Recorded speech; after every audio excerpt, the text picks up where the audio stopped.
आइए थोड़ा पीछे से चलते हैं। जब मैया पार्वती जी ने भोले बाबा को पाने के लिए बड़ी कठिन तपस्या किया। 4444 वर्ष 4 महीना 24 दिन ब्रह्मवाणी हुई, देवी जब तुम्हारे पिता लेने के लाए तो तुम चली जाना। देवी बड़ा प्रसन्न हुई। कामदेव ने भोले बाबा को समाधि से जगाया। सारे देवता भोले बाबा के पास गए, प्रार्थना करते हैं प्रभु अब जल्दी से विवाह कर लो, आप जल्दी से विवाह कर लो। भोले बाबा जी ने कहा विवाह कर लो। कहा मैया पार्वती जी ने आपको पाने के लिए बड़ी कठिन तपस्या किया। भोले बाबा जी ने कहा ठीक है पहले परीक्षा ले लो। तो सप्तऋषि को परीक्षा लेने के लिए भेजा। सप्तऋषि परीक्षा लेने के लिए जाते हैं, दूर से प्रणाम किया, दोनों हाथ जोड़ करके फिर पास में गए, देवी क्या चाहती हो, क्या मांगती हो?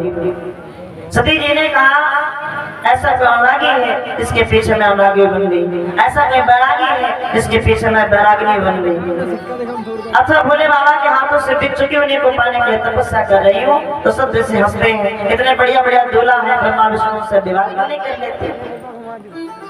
पर देवी कहती है मेरा मन कांटों पर नहीं जगह, वहाँ पर सोने की कौन सी गणना है? मेरा मन मिट्टी पर लाना है क्या? तो वहाँ पर सोने की कौन सी गणना है? कई सदृश्यों मेरा मन भोले बाबा पर रिझ गया है, तो वहाँ पर ब्रह्मा विष्णु कौन होते?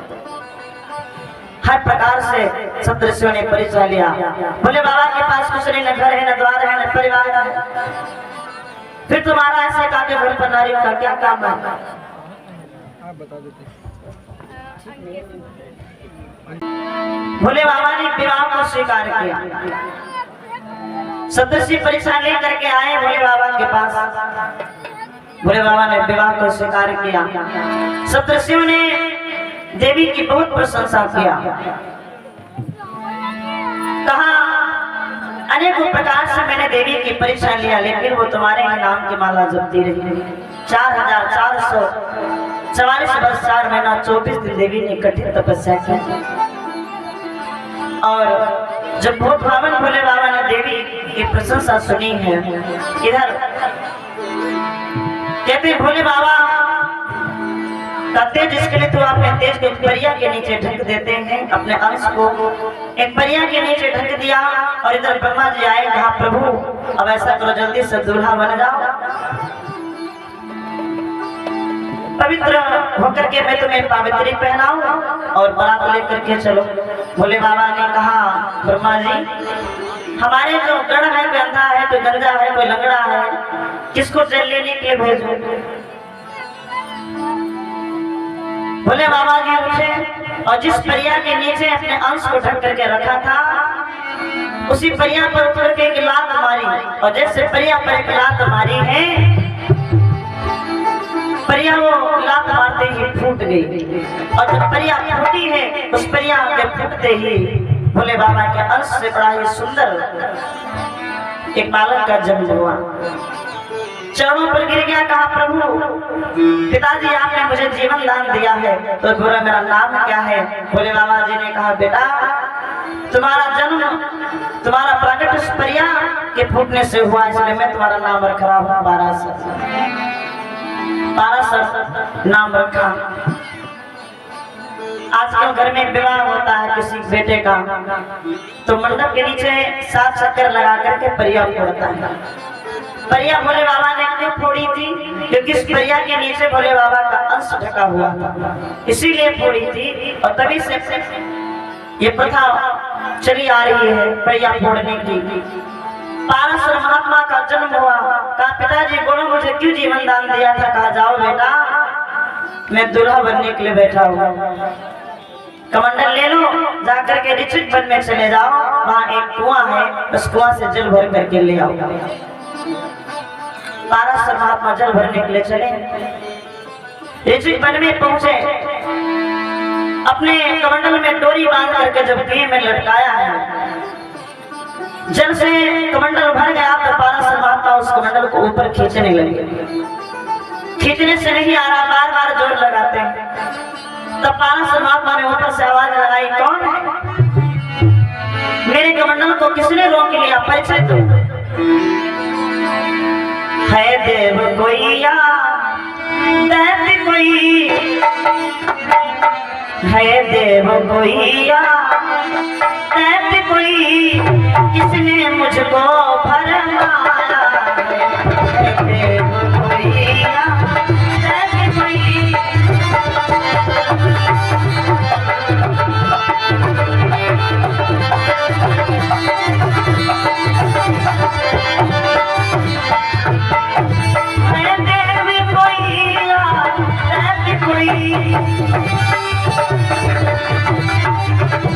किसने मुझको भरमाया है, किसने पकड़ी लुटिया मेरी, किसने पकड़ी लुटिया मेरी, कुछ नहीं समझ में आया।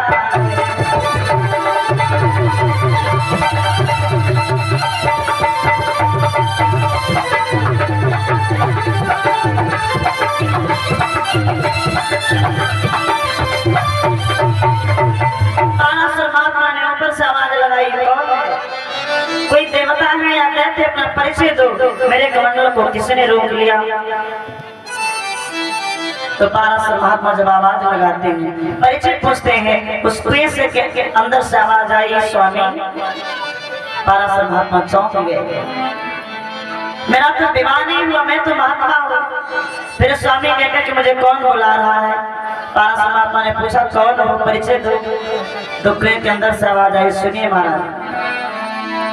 बासुक भूप की लाडली मेरे स्वामी, और गजरानी है मेरो नाम जी।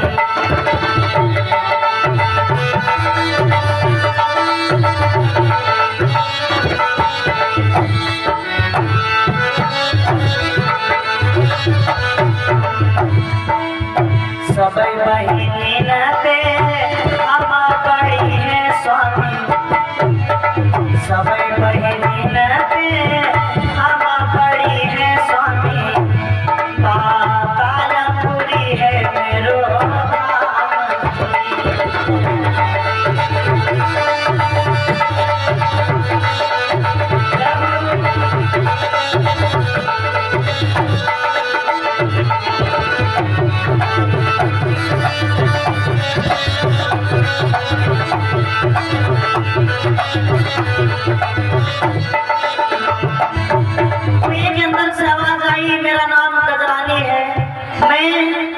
राजा बासुक की बेटी हूँ, पातालपुरी की रहने वाली हूँ। पाराशर महात्मा ने कहा, फिर तुमने कमंडल को क्यों पकड़ करके रखा है? छोड़ो, मेरे पिताजी को विलंब हो रहा, विवाहने के लिए बैठे हैं भोले बाबा। कहा मैं लड़की ने जल लेने के लिए आया था। अंदर पेड़ से आवाज आई, गजरानी कहती है, महाराज मैं तुमसे विवाह करना चाहती हूँ, विवाह करना चाहती हूँ। पाराशर महात्मा ने कहा, गजरानी पहली बात मैं तो एक महात्मा हूँ, और दूसरी बात अभी हमारे पिताजी विवाह के लिए बैठे, भला मैं कैसे विवाह कर लूँ? गजरानी कहती, अगर विवाह नहीं करोगे तो मैं अपने प्राण त्याग दूंगी, विवाह करूंगी तो तुमसे ही विवाह करूंगी। अब पाराशर महात्मा बेचारे चक्कर में पड़ गए, क्या करें? झांक करके कुएं में देखा है, गजरानी थोड़ा ऊपर बाहर जल के निकली, तो पाराशर महात्मा ने देखा गजरानी बहुत सुंदर है। कहते हैं कि माया बहुत बड़ी है, इस माया के चक्कर में बड़े बड़े ऋषि मुनि संत भक्त गोता खा गए। जय मैं ऋषि जी से कहा, ये माया बहुत बड़ी है, ध्यान देंगे। पाराशर महात्मा ने जब देखा है गजरानी को, देख करके बड़े ही प्रसन्न हुए। नारी मिल जाने कौन सके, कुछ नहीं समझ में आता है, नारी के आगे ऋषि मुनि भगवान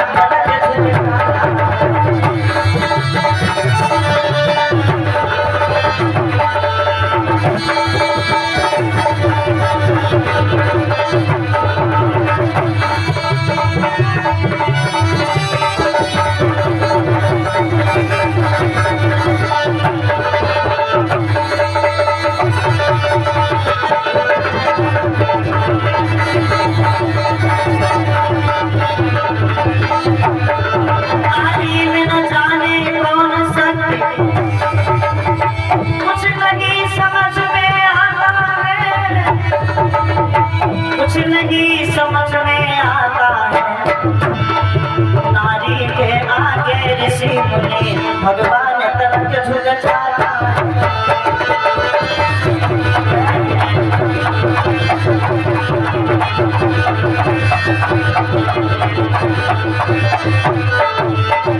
आज 1200 महात्मा चक्कर में पड़ गए, क्या करें कुछ समझ में नहीं आ रहा है। कहते हैं बड़े बड़े ऋषि मुनि संत भक्त इस माया के फंद में पड़ गए, चक्कर खा गए। नारद बाबा माया के चक्कर में पड़े तो नारी बन गए। एक बार माया के चक्कर में पड़े तो बंदर का मुंह खड़ा हो गया। ये माया बहुत बड़ी है, बाबा जी कहते हैं। एक नहीं सुर नर मुनि सब मोहि लियो रे माया की चिरैया। सुर नर मुनि सब मोहि लियो रे माया की चिरैया।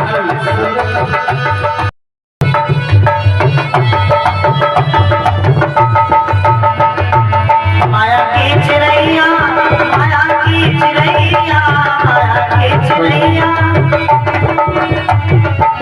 सुर नर मुनि सब मोहि लियो रे माया की चिरैया। सुर नर मुनि सब मोहि लियो रे माया की चिरैया।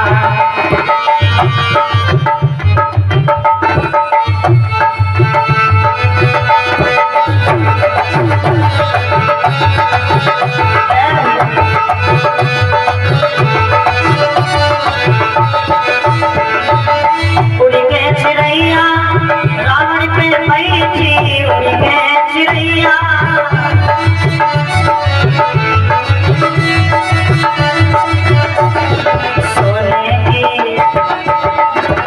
सोने की लंका जलाई दियो रे माया की चिरैया।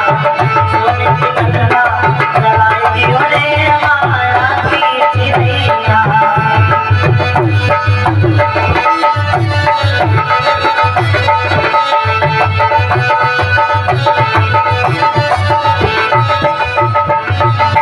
सुर नर मुनि सब मोहि लियो रे माया की चिरैया। सुर नर मुनि सब मोहि लियो रे माया की चिरैया। सुर नर मुनि सब मोहि लियो रे माया की। ये माया बहुत बड़ी है, इस माया के चक्कर में कौन नहीं पड़ा।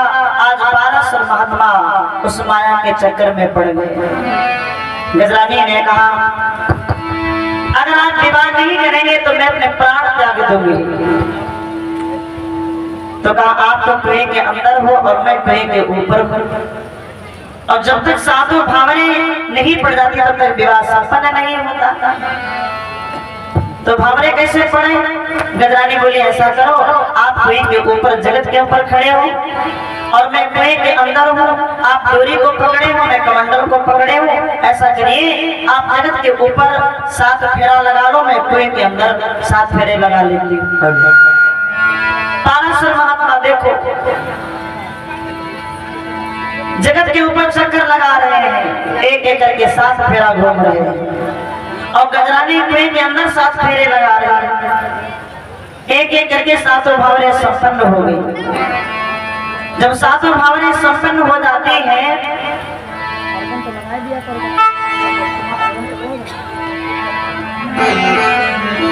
सातों भावने संपन्न हो गई। 1200 महात्मा गजरानी का विवाह हो गया।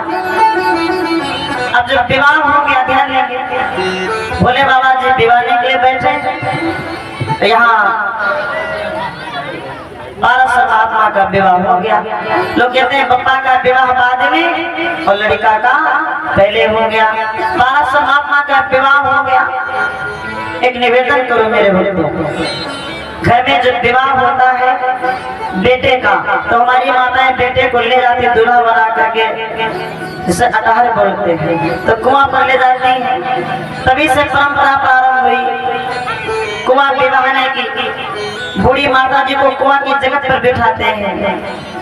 मैया एक पैर लटका करके कुआं की जगत पर बैठती है, ध्यान देंगे। और भैया जी हाथ में आटा की गोली लगा करके चक्कर लगाते हैं। जब एक चक्कर घूम करके आ जाते हैं तो गोली को कुआं में डाल देते हैं। कभी कभी गड़बड़ भी हो जाता है। क्या हुआ, एक गांव में ऐसे कथा चल रही थी, साल का समय चल रहा था। पड़ोस में कुआं था, माता जी का बेटे का विवाह था। अब कुछ माताएं लड़के को लेकर के आई बढ़िया धूमधाम से। अब मैया जी को कुआं पर बिठाया गया, ज्यादा बूढ़ी थी मैया, कुआं पर बिठाया गया। अब दूल्हे साहब कुआं के चक्कर लगाने लगे। अब जब कुएं के चक्कर लगाने लगे, एक एक करके 6 चक्कर जब हो गए, जितनी बार घूम करके आते एक आटा की गोली कुआं में डाल देते। तब तक क्या हुआ?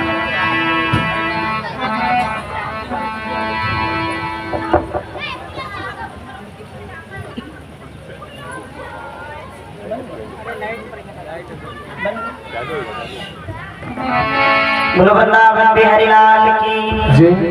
तब तक क्या हुआ, बड़े वाले जो साले साहब थे, जीजा साहब थे, उन्होंने गोला लगा दिया। और जैसे गोला लगा तो माता बेचारी डर गई। और माता जी कुआं की जगह पर बैठी थी, आराम से गोला लगा तो माता जी 7 हाथ नीचे कुआं में गिर गई। हल्ला मच गया, भागो दौड़ो। बोले क्या का बूढ़ा गिर गई।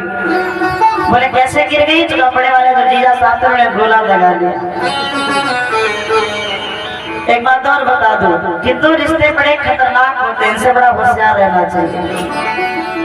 एक तो रिश्ता होता है जीजा वाला और दूसरा रिश्ता होता है मामा वाला। मामाओं से बड़ा सावधान रहना चाहिए, बड़ा सचेत रहना चाहिए। जब जब मामा हुए तब तो सत्यानाश हो गई। ध्यान देंगे, मैं नहीं कहती हूँ, प्रमाण मिलता है। त्रेता में मारिच भव मामा जिन सिंह हरण दई करवा।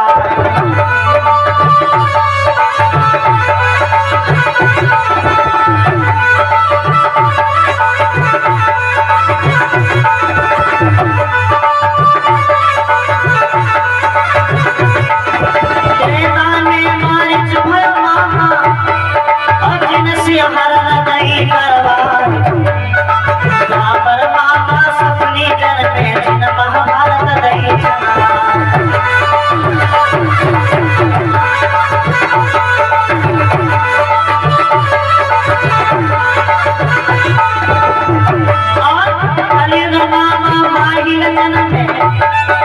जिनकी लीला कहीं न जाए। आधा में आप लोगों ने नाम सुना होगा। कलीन मामा माहिर जन में जिनकी लीला कहीं न जाए। मन कर पुराण कराए लीला कहीं न जाए।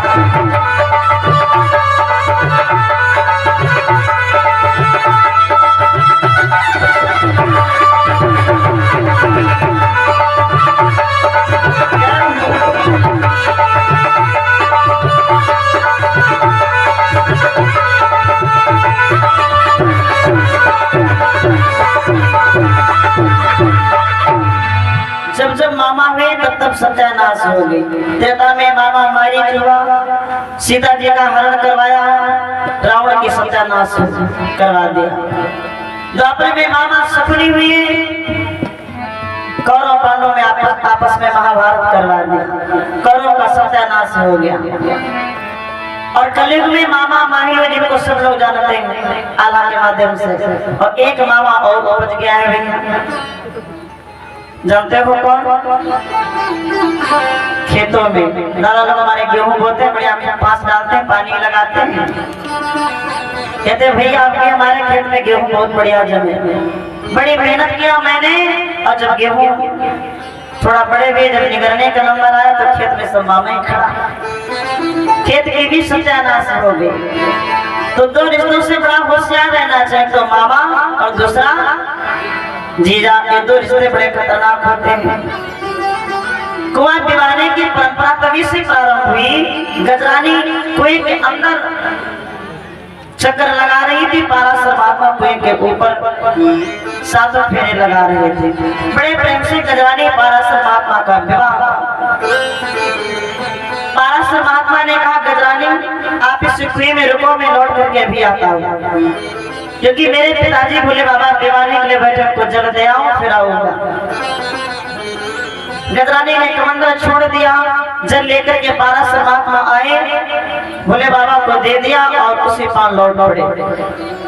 भोले बाबा जी पाराशर महात्मा को नहीं रोका। क्यों नहीं रोका?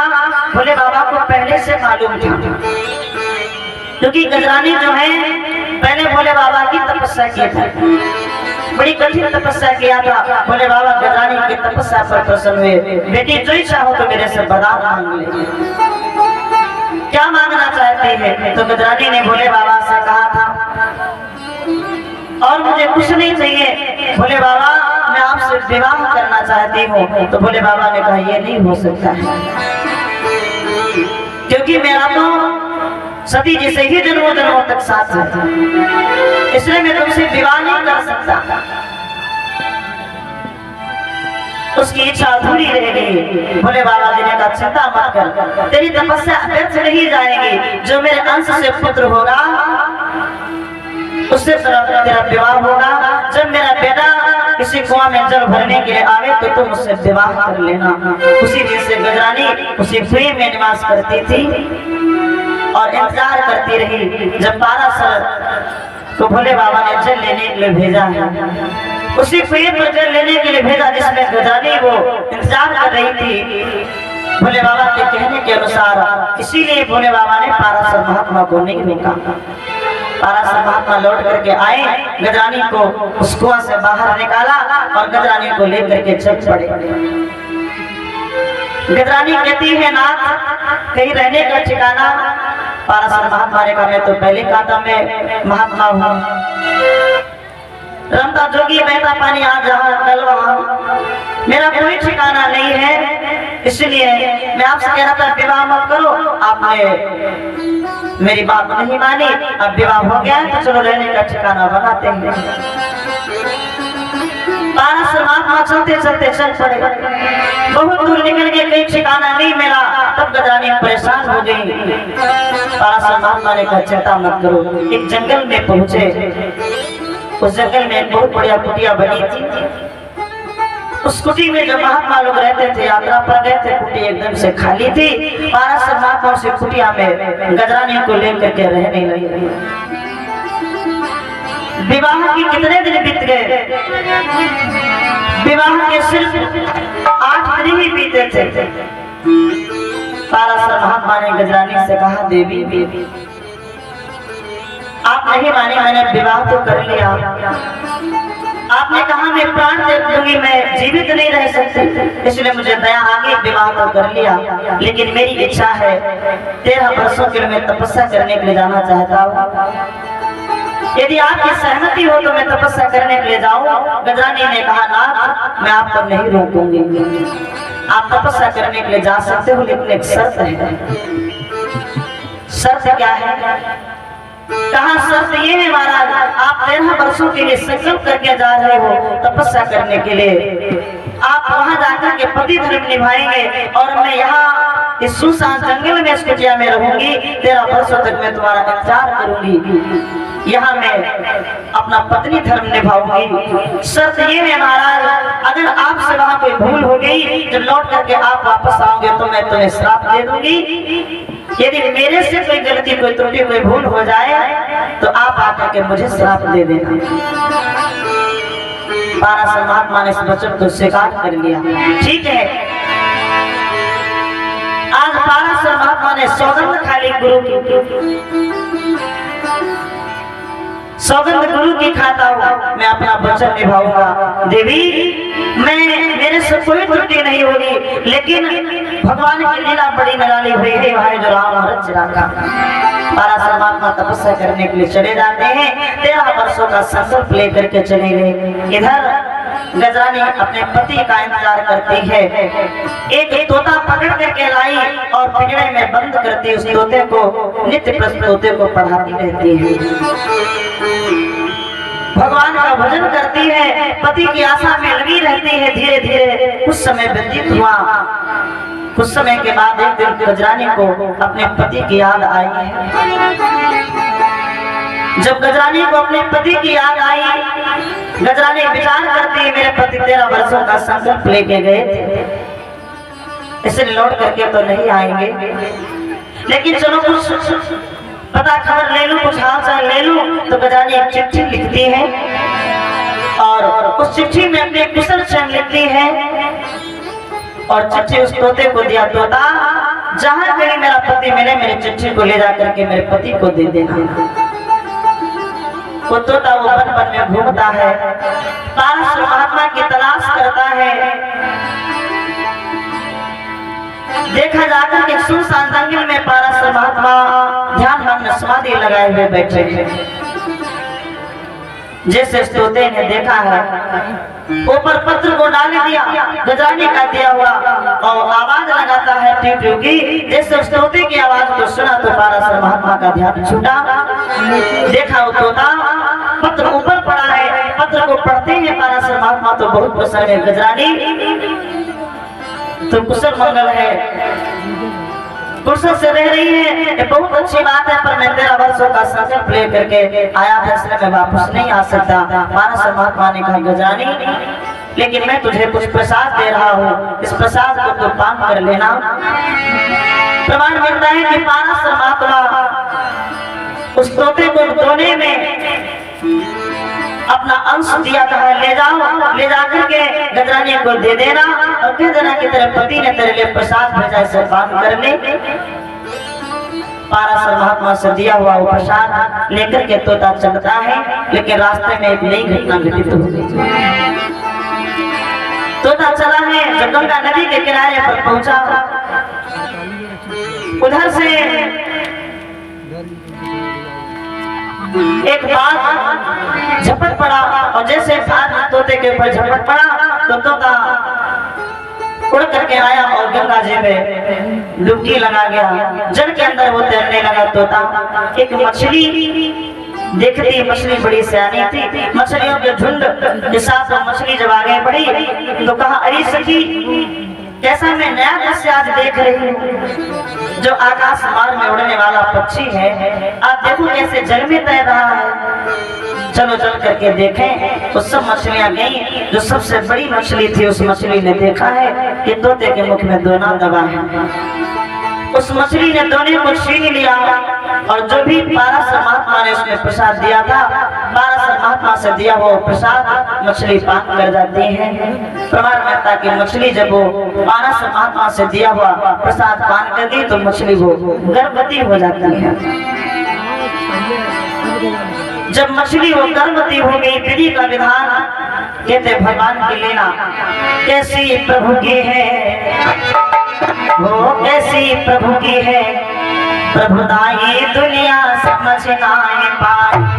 कैसी प्रभु की है, प्रभुदाई दुनिया समझ ना पाए। कैसी प्रभु की है, प्रभुदाई दुनिया समझ ना पाए। कैसी प्रभु की है, प्रभुदाई दुनिया समझ ना पाए। दुनिया समझ ना पाई, दुनिया समझ ना पाई। कैसी प्रभु की है, वो कैसी प्रभु की है, प्रभुदाई दुनिया समझ ना पाई।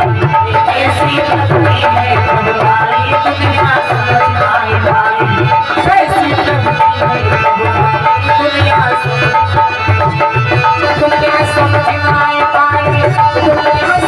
है, प्रभुदाई दुनिया समझ ना पाई।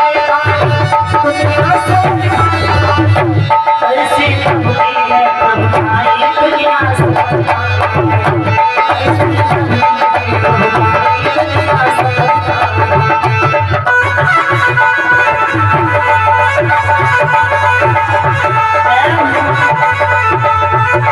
समझ ना कैसी प्रभु की है, प्रभुदाई दुनिया समझ ना पाई। भगवान की लीला बड़ी निराली है, ध्यान देंगे आप लोग। एक बात बताऊं, इधर पारस महात्मा को ये बात नहीं मालूम है कि तोता मेरे द्वारा दिया हुआ प्रसाद लेकर के मेरी प्यारी गजरानी तक नहीं पहुंचा। मछली वो गर्भवती हो गई। जब मछली गर्भवती हो जाती है, एक नीरू नाम का मल्लाह था, उसी घाट पर रोज नौका चलाता था। नौका चला करके जीवन को यापन करता था, यात्रियों को पार उतारता था। वो नीरू नाम का मल्ला एक दिन जाल फेंकवाई तो वही मछली जाल में फंस गई जो मछली को गर्भवती थी।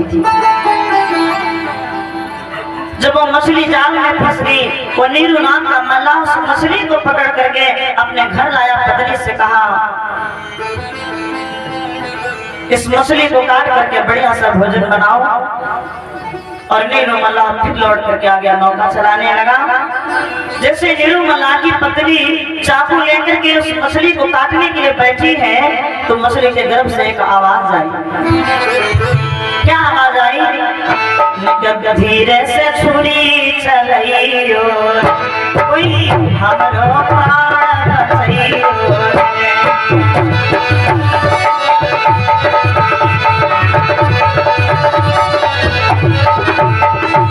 धीरे से छुरी चलइयो कोई धर्म कर्म करियो।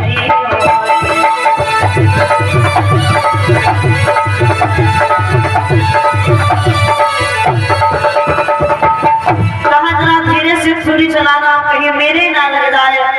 नीरू मल्ला की पत्नी ने विचार किया, स्वामी तो रोज मछलियां पकड़ करके लाते, अब आज आखिर में इस मछली के अंदर, मछली के पेट में कौन बोल रहा है? धीरे से चाकू से पेट को फाड़ा है और जैसे चाकू से पेट को फाड़ा है तो उस मछली के गर्भ से बड़ी सुंदर कन्या का जन्म हुआ। एक कन्या निकली। अब नीरू मल्ला की पत्नी दौड़ी दौड़ी घाट पर गई अपने पति के पास। स्वामी मछलियां तो रोज पकड़ करके लाते थे लेकिन कभी ऐसा नहीं हुआ। आज जो मछली पकड़ करके लाए उस मछली के गर्भ से बड़ी सुंदर कन्या का जन्म हुआ है। अब तो नीरू मल्ला बड़ा प्रसन्न हुआ, चलो भगवान की कृपा से कोई संतान भी नहीं थी, सुंदर से कन्या प्राप्त हुई है। ब्राह्मणों आचार्यों को बुलवाया है, उस बिटिया का नामकरण करवाया है। ज्योतिषियों ने ब्राह्मणों ने उसका नाम रखा, नामकरण किया गया। महाराज वैसे तो उसके 4 नाम हैं। पहला नाम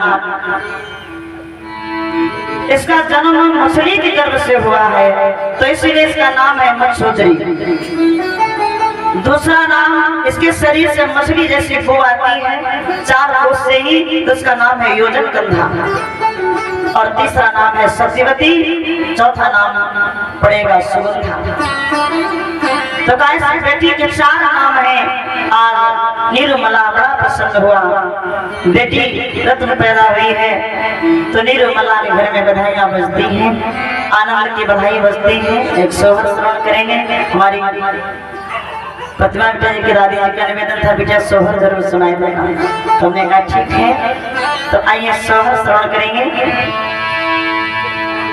नीरू मल्ला के घर में बेटी का जन्म हुआ है तो सखियां बधाई गीत गाती हैं बढ़िया बढ़िया। घर में बेटी का जन्म हो चाहे बेटा का जन्म हो, भेद नहीं रखना चाहिए। आजकल घर में बिटिया का जन्म होता तो मोहल्ले वालों को पता नहीं चलता। पड़ोस पुस्ती का बोधि में सगा बिटिया आई। अब लड़का का जन्म हो जाए तो बड़े जोर से चिल्लाती लड़का भाव लड़का। लेकिन कहते हैं बेटी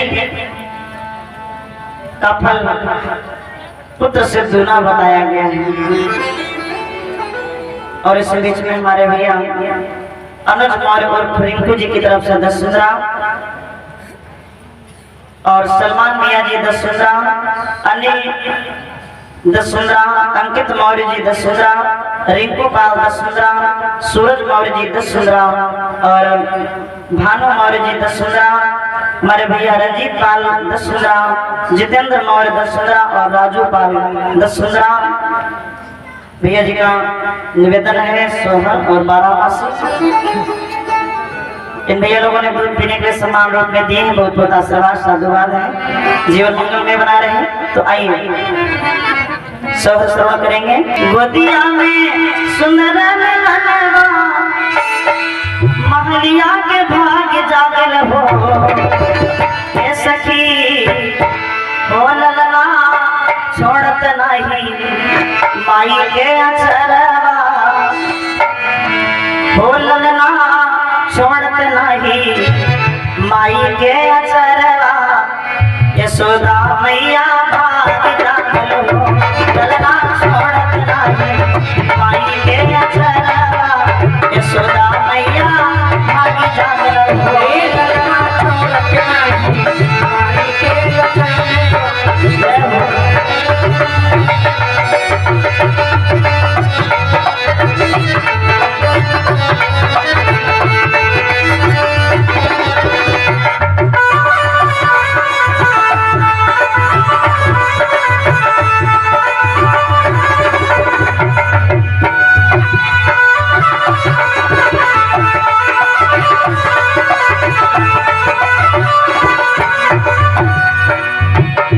गोदिया में सुंदर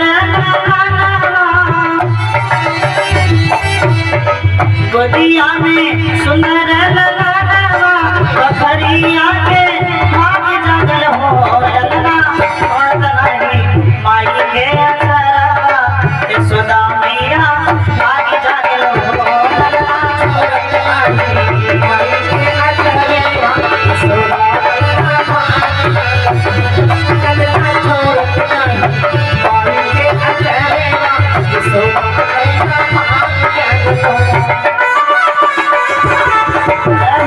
भाग जागल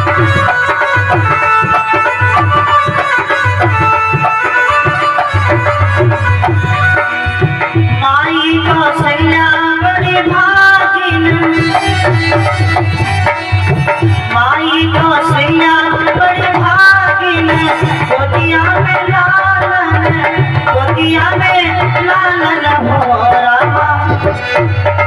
हो राजा दशरथ घर आए भगवान तो लागे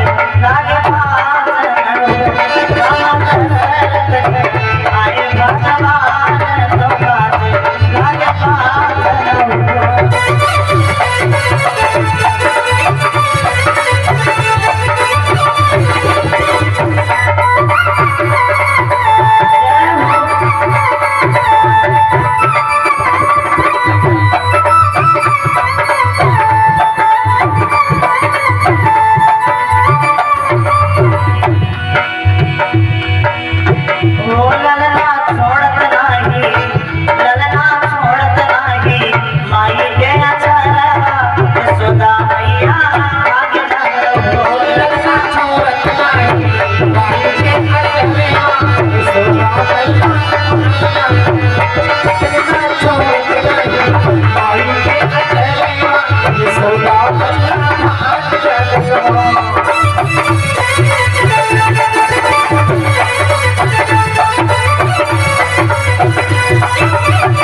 देवकी के कोठिया में जाना में नक्षत्र बड़ा पावन हो रामा हथवा की खुल गई बेड़िया हो रामा हथवा की खोली भगवान कन्हैया दिए दर्शन हो रामा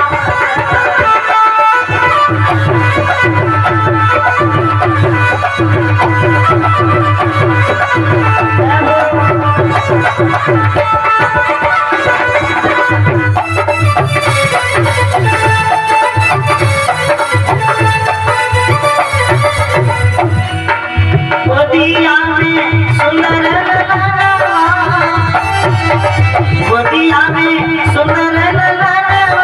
बखरिया के भाग जागल हो ललना छोड़त नहीं हो ललना छोड़त नहीं माई के अचरवा यशोदा मैया भाग जागल हो ललना छोड़त नहीं माई के अचरवा यशोदा मैया भाग जागल हो ललना छोड़त नहीं माई के अचरवा यशोदा मैया भाग जागल हो ललना छोड़त नहीं माई के अचरवा यशोदा मैया भाग जागल हो ललना छोड़त नहीं माई के अचरवा यशोदा मैया भागी जागल हो।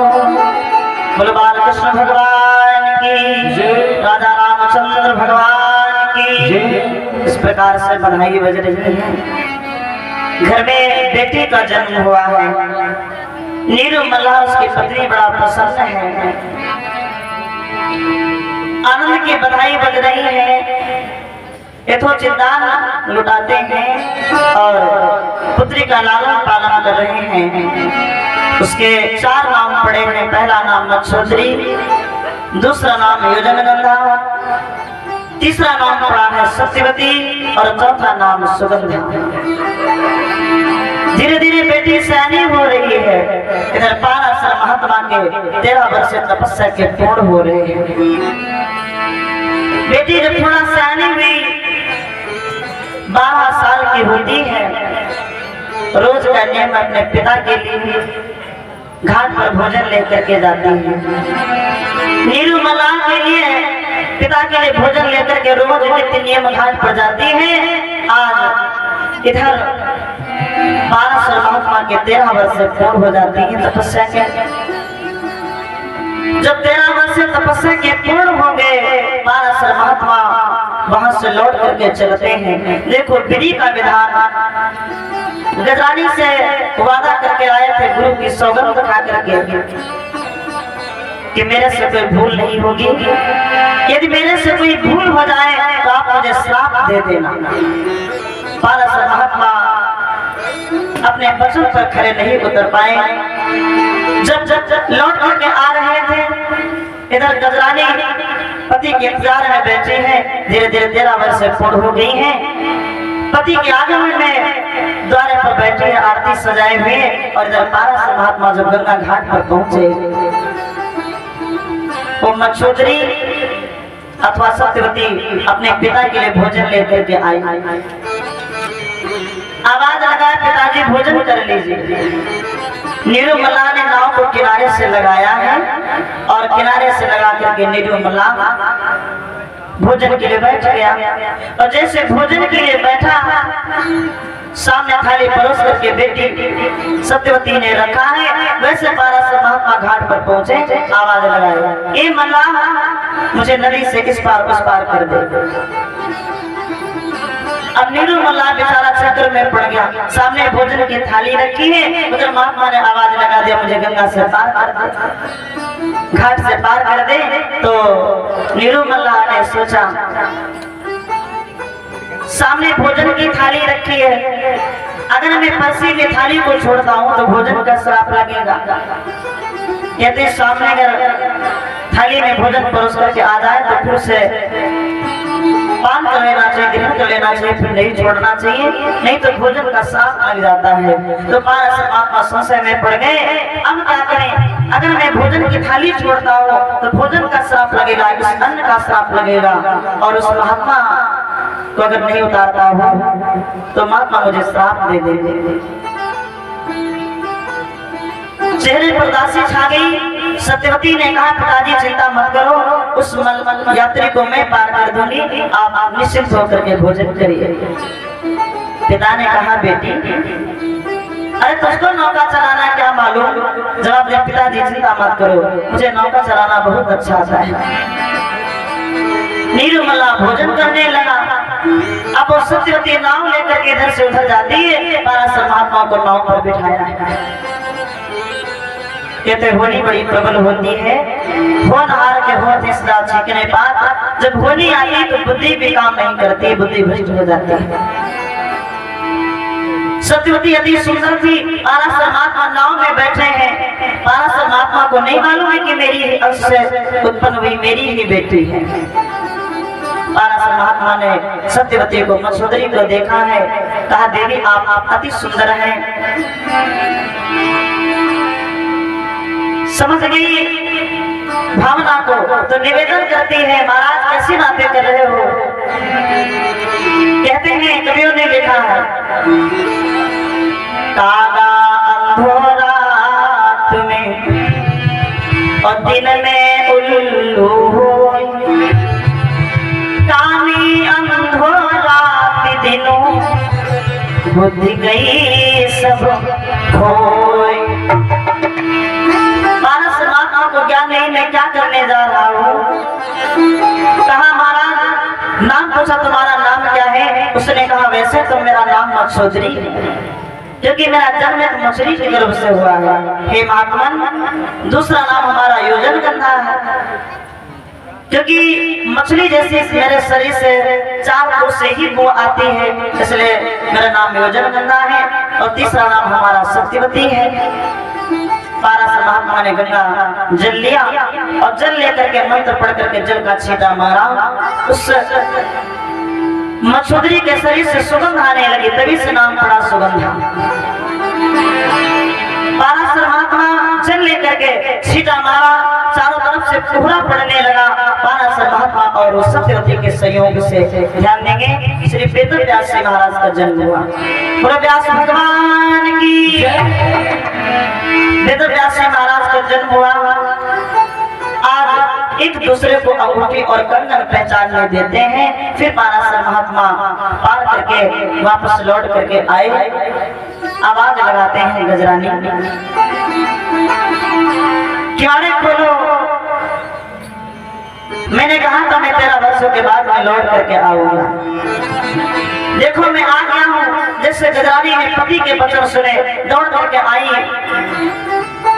दरवाजे के पास, और जैसे ही किवाड़े खोले अपने पति को देखा है तो देखते ही समझ गई। कहा महाराज मैंने पहले कहा था अगर तुमसे कोई भूल होगी तो मैं तुम्हें श्राप दे दूंगी, यदि मेरे से कोई भूल होती तो आप मुझे श्राप दे देते। जाओ मैं तुम्हें श्राप देती हूँ। गजरानी ने पाराशर महात्मा को श्राप दे दिया, जाओ तुम सियार बन जाओ। तो पाराशर महात्मा बेचारे सियार बन गए पत्नी के श्राप के कारण। अब जब सियार बन गए झाड़ियों की हुक्म हुआ करने लगे। लोग कहते हैं कि चोर चोरी से चला जाए लेकिन हेरा फेरी से नहीं जाता है, चोर चोरी से चला जाए पर हेरा फेरी से नहीं जाता है। एक संत जी का आश्रम था, वहां पर कुछ महात्मा लोग रह रहे थे। एक चोर ने मन में ठान लिया कि चलो हम आज से चोरी छोड़ देंगे, चोरी नहीं करेंगे। आश्रम पर आए, कहा बाबा जी आप अपना शिष्य बना लो, और मैंने प्रण कर लिया कि मैं चोरी छोड़ दूंगा, चोरी नहीं करूंगा। बोले बहुत अच्छा बच्चा था। उस चोर को अपना शिष्य बना लिया बाबा जी ने। अब जब शिष्य बना लिया, रात होती है और चोर करने वाला भला उसकी आदत कैसे छूटे। जब रात होती है, जब महात्मा लोग आराम करते हैं, रात में सब सो रहे हैं, और चोर क्या करता है, जी नहीं मानता चोरी का, संकल्प लिया चोरी नहीं करूंगा। तो इस महात्मा के सिरहाने का कमंडल उस महात्मा के सिरहाने, और उस महात्मा के सिरहाने का कमंडल इस महात्मा के सिरहाने। सुबह जब महात्मा लोग उठते हैं, अपना अपना कमंडल ढूंढते हैं, कमंडल का हुआ भाई, ये मेरा नहीं है। तो कहा चोर का ये काम होगा। पूछा कमंडल की अदला बदली तुमने की? तो कहा हाँ गुरुजी, चोर चोरी से चला गया लेकिन हेरा फेरी से मिल गया। अब चोरी तो छोड़ दिया लेकिन हेरा फेरी करके काम चला लेता। बोलो गोविंद भगवान की। ध्यान देंगे मेरे भक्तों, पाराशर महात्मा सियार बन गए। अब करते क्या है, गंगा जी के घाट पर जाते हैं, रोज गंगा जी में जल पीते हैं, और जल पी करके फिर कहते हो गंगा तू मेरे से विवाह कर ले, गंगा तू मेरे से विवाह कर ले। रोज ही पाराशर महात्मा कहते गंगा तू मेरे से विवाह कर ले। गंगा जी इतने गुस्से में आई, जात का सियार है, रोज मेरे घाट पर पानी पीता फिर कहता है विवाह कर ले। इतने गंगा जी प्रकट हुई, बोली सियार तो रोज कहता है मेरे से विवाह कर लो, गंगा मेरे से विवाह कर लो। ठीक है, एक हमारी शर्त है, अगर शर्त तुम्हें कबूल हो तो विवाह कर लेंगे। उसने कहा जो कहोगी सो करूंगा। गंगा मैया ने कहा अगर तू 7 बार मेरे धारा के चक्कर लगा जाएगा, इधर से उधर, उधर से इधर, इधर से उधर, अगर 7 चक्कर तू पूरे कर लेगा तो मैं तेरे से में विवाह कर लूंगी। सियार ने हाथ कर लिया, ठीक है मैं आपके धारा के चक्कर लगा दूंगा। अब सियार चक्कर लगाने लगा, इधर से उधर, उधर से इधर, इधर से उधर, एक एक करके 5 चक्कर हो गए। जब 5 चक्कर हो गए तो गंगा मैया घबराई, अगर 7 चक्कर पूरे हो गए तो सियार के सिर में विवाह करना पड़ेगा। 5 चक्कर हो गए, जब 6वां चक्कर लगाने लगा, गंगा मैया वेग धार से उमड़ी, जब बीचों बीच धारा में वो पहुंचा सियार, गंगा मैया वेग धारा से उमड़ी और उस सियार को अपने धारा में डुबो देती है। तब तक डुबोए रखी जब तक उस सियार की मृत्यु नहीं हो गई। बीचों बीच धारा में डूब करके सियार मर गया। कितने चक्कर हो गए भैया? 5.5 चक्कर हो गए, 1.5 चक्कर बाकी रह गया। 5.5 चक्कर हो गए, 1.5 चक्कर बाकी रह गया, ध्यान देंगे 5.5 चक्कर जिंदा में। अब जब सियार मर गया तो गंगा धीमे से चाल में फिर बहने लगी। डूबते उतराते सियार उस किनारे से लगे, आधा चक्कर वो भी पूरा हो गया। अब 1 चक्कर रह गया। 7 फेरों की बात थी। सियार किनारे से लग गया, पूरा कमाड़ थोड़ा बहुत बहते हुआ है उसके ऊपर लग गया। अब ये पता नहीं चलता था कि यहाँ पर कोई जीव मरा हुआ पड़ा है। कुछ महात्मा लोग गए थे यात्रा पर, यात्रा से लौट करके आए, देखा घाट पर मल्लाह नहीं है। एक महात्मा ने कहा भैया मैं गिनती बताता हूँ।